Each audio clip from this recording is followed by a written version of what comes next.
তার উপরে যে জুলুম করা হয়েছে তার সাক্ষী তুমি সবাই। কেউ ঢুকবে না।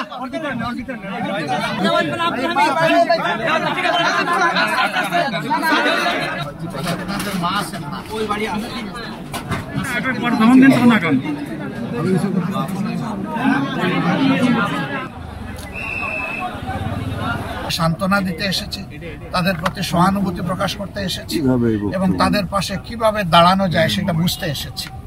আপনাদের প্রতি আমাদের অনুরোধ যে শুধু আসিয়া নয়, আসিয়ার বিষয়টা তো অবশ্যই, এর পাশাপাশি সমাজে এই ধরনের যত ভয়ঙ্কর অপরাধ সংগঠিত হবে আপনারা সাংবাদিক মহল সত্যকে সত্য হিসাবে তুলে ধরবেন, সাদাকে সাদা হিসাবে তুলে ধরবেন এবং কালোদের চেহারা সমাজের সামনে আপনারা খুলে দেবেন, যাতে করে ওদের শাস্তি নিশ্চিত হয়, সমাজ ওদেরকে ঘৃণা করে, সমাজ ওদেরকে বয়কট করে।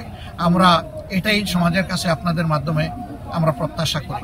আর এই মেয়ের হত্যাকারীদের বিচার আমরা অত্যন্ত দ্রুত দেখতে চাই এবং বিচার কার্যকর হয়েছে, শাস্তি এটা আমরা দেখতে চাই। তাহলে হয়তো এই পরিবার একটু মানসিক সান্ত্বনা পাবে, দেশবাসী একটা সান্ত্বনা পাবে এবং এই রকম যারা লম্পট তারা ভবিষ্যতে এখান থেকে শিক্ষা নিয়ে সতর্ক হবে।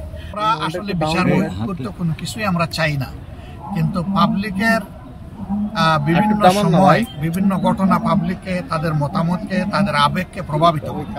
তবুও আমরা সর্বাবস্থায় বলি যে আপনারা ধৈর্য ধরুন, আইন শৃঙ্খলাকে সহযোগিতা করুন এবং বিচারকে তার আপন গতিতে আগাতে দেন।